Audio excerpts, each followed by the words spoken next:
Oi gente, eu sou Clara Fagundes do blog Declara e essa é a TV Declara, o meu canal.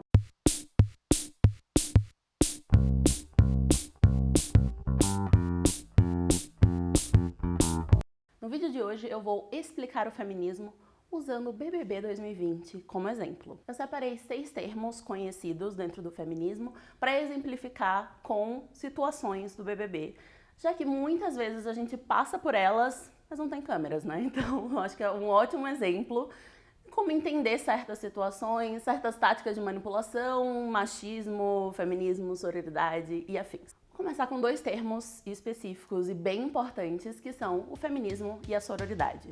E o que é feminismo, o que é sororidade?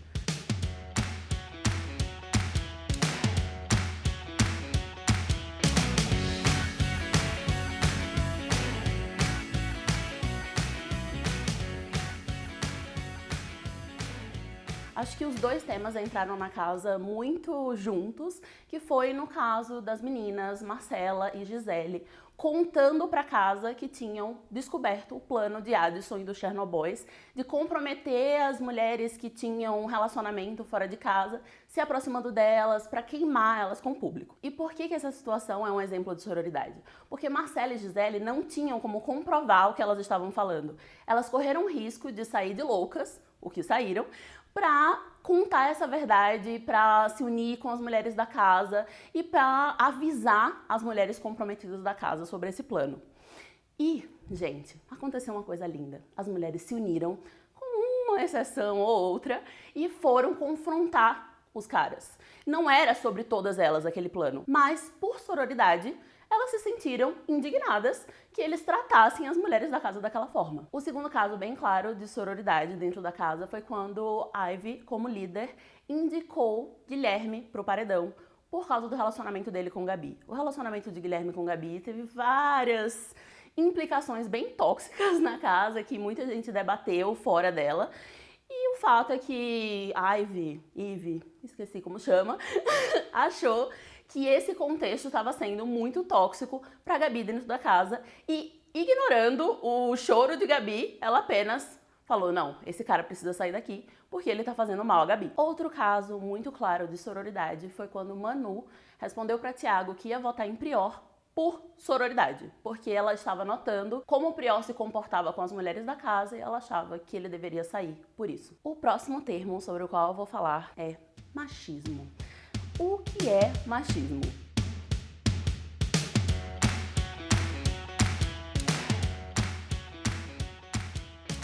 No BBB, o machismo se expressou de diversas formas, mas eu escolhi algumas específicas, como o próprio plano de Addison e dos homens de comprometer as mulheres da casa, e era de um jeito muito manipulador, que era a gente vai ficar próximo, a gente vai fazer massagem, a gente vai tratá-las bem, e aí do lado de fora as pessoas vão notar isso como traição.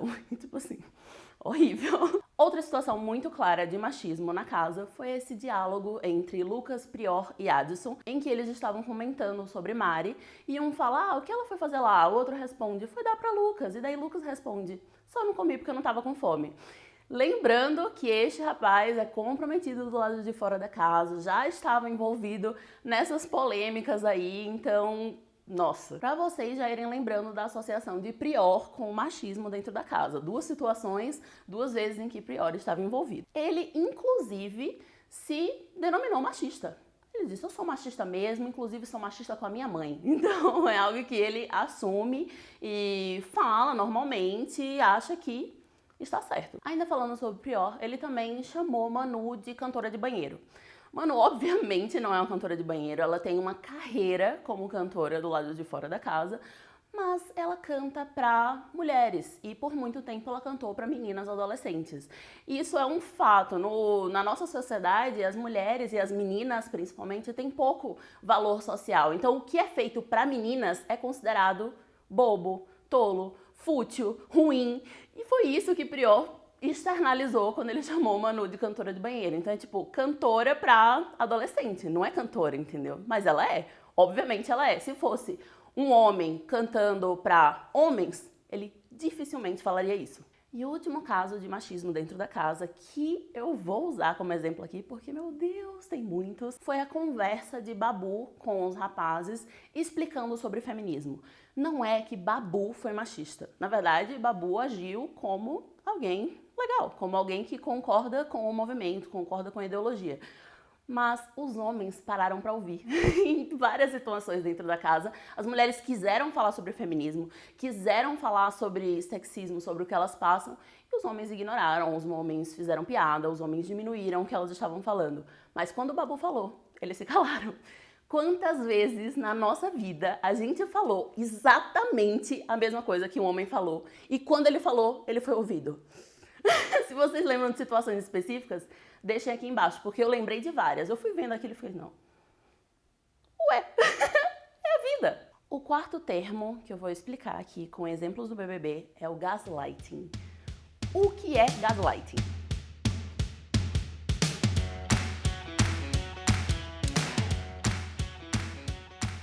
Eu já falei sobre isso no meu Instagram. Tem um post super legal que eu vou deixar aqui pra vocês e aqui embaixo como link, em que eu exemplifiquei usando uma situação com o Vitor Hugo que é muito clara. Não tem como ser mais gaslighting do que aquilo. Então eu não vou usar este exemplo, mas eu tenho outro que também foi de Adson. Graças a Deus, Adson já saiu. Foi a conversa de Adson depois da descoberta das meninas, sobre o plano dele, em que ele fala exatamente isso. Eu não consigo nem ficar com raiva delas, porque pra mim elas estão doidas. Sou criado por 3 mulheres e aquela cidadã falou que eu sou machista. Ué, é mesmo? Mas ele está tão acostumado a fazer isso com mulheres que ele esqueceu completamente que a casa é cheia de câmeras. Então a gente estava vendo do lado de fora que elas não são doidas. Elas não eram doidas e elas continuam não sendo doidas porque ele fez aquilo que ele estava negando, assim, muito, pra chamá-las de mentirosas. Se inscreva no canal. O quinto termo sobre o qual eu vou falar neste vídeo é pressão estética.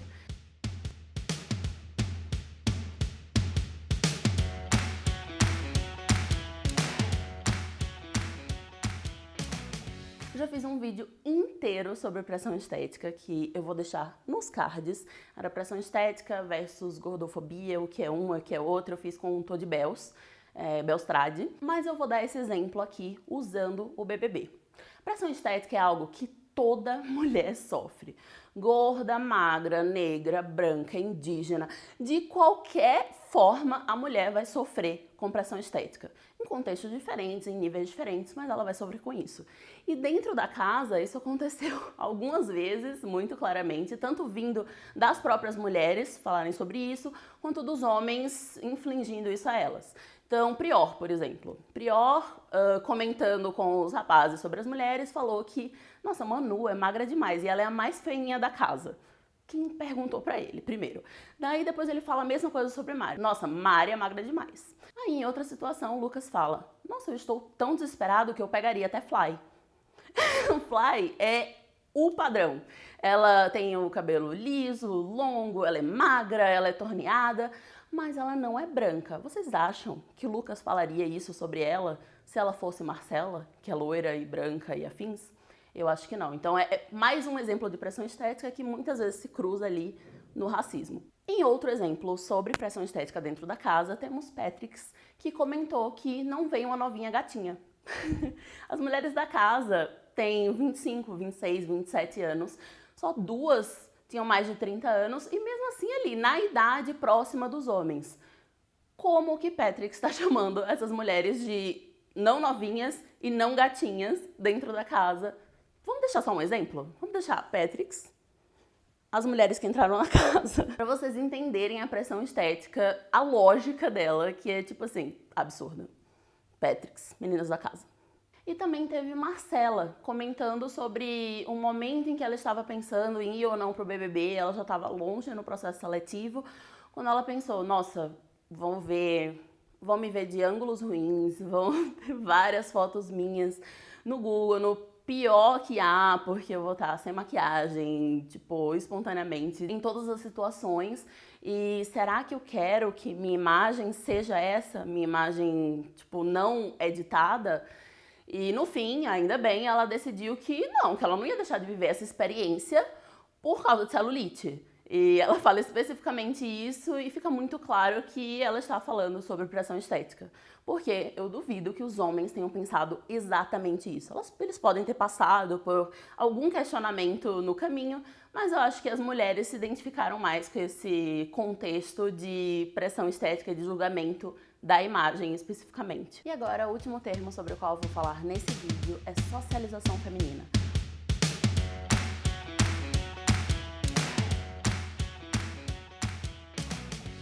Obviamente tem vários temas e termos e discussões e questões que eu poderia seguir falando, mas eu vou fazer isso no meu Instagram, ou se vocês quiserem eu volto para falar em outro vídeo sobre cultura do estupro, feminicídio, representatividade, enfim, tem tantas questões ainda que podem ser faladas. Mas enfim, vamos terminar esse vídeo com socialização feminina. Eu vou dar 2 exemplos específicos e bem diferentes entre si, mas que são bem característicos de socialização feminina. Um é Bianca, o outro é Marcela. No caso de Bianca, se expressou no momento da revelação do plano, em que ela era a peça fundamental, porque ela era uma das vítimas principais do plano, já que era exatamente Guilherme se aproximar dela pra queimá-la lá fora. Inclusive, o namoro dela terminou, sim. Enfim, mas Bianca foi criada numa coletividade que incentiva a rivalidade feminina e que incentiva a ideia das meninas legais. Legais em detrimento das que são todas iguais e que são difíceis de conviver. E daí veio essa questão do tipo, eu sou diferente delas. E ao mesmo tempo, será que não, elas não estão exagerando? Será que não é um surto? Será que eu devo acreditar? E se eu estiver sendo injusta, mas os caras são tão de boas? Isso atrapalhou a visão de Bianca do contexto, que era um contexto em que ela era vítima e que era necessário que ela se unisse às outras mulheres que também eram vítimas daquele machismo, daquele sexismo e daquele plano ridículo. O outro caso, bem distinto, mas também claramente de socialização feminina, é Marcela. Manuela Xavier já falou um pouco sobre esse caso específico, que é como Marcela praticamente pegou Daniel para criar. Então a relação de Marcela é muito maternal, de ensinar, de ter paciência, de passar a mão na cabeça. E isso é algo que as meninas são ensinadas. Elas são ensinadas que os meninos amadurecem depois.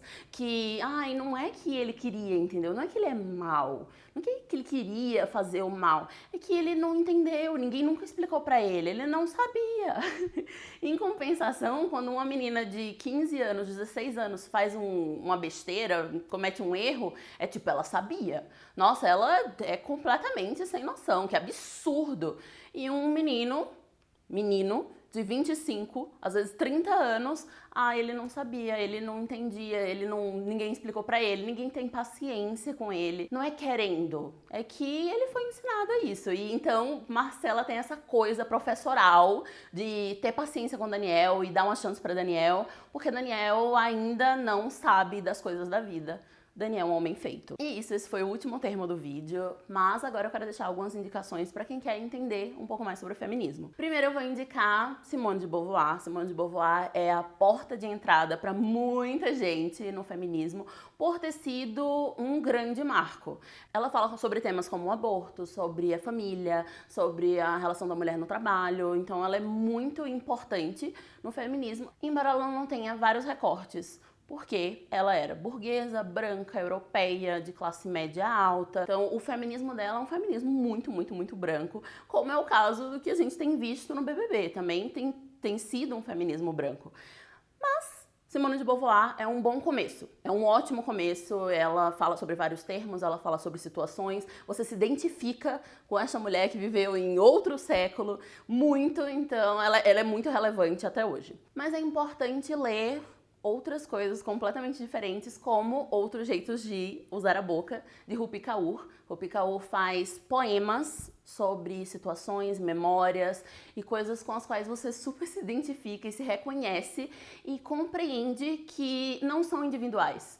Muito do falar sobre feminismo é descobrir que certas situações e violências e agressões e contextos que a gente vive não são individuais, não são nossos. Não era, tipo, só eu passo sobre isso, não é minha experiência individual. É uma experiência coletiva, só que a gente não tá trocando para descobrir que é coletivo. Outra indicação muito boa é Sejamos Todos Feministas, de Chimamanda. Também é muito importante porque ela vai falando de uma forma didática como lidar com o feminismo no dia a dia. E, é claro, Bell Hooks, O Feminismo é para Todos, que fala sobre esses recortes. Então, enquanto Simone de Beauvoir não trata sobre recortes específicos de classe e raça, por exemplo, Bell Hooks super fala sobre isso, é super relevante. E por último, eu queria super me indicar, entendeu? Que assim, vejam o meu Instagram, se inscrevam no canal. Eu falo sobre a minha vivência de feminista, latina, nordestina, comunicóloga. E, óbvio, é um ponto de vista e eu quero super trocar com vocês. E se inscrevam no canal, deixem comentários, curtam o vídeo e até o próximo.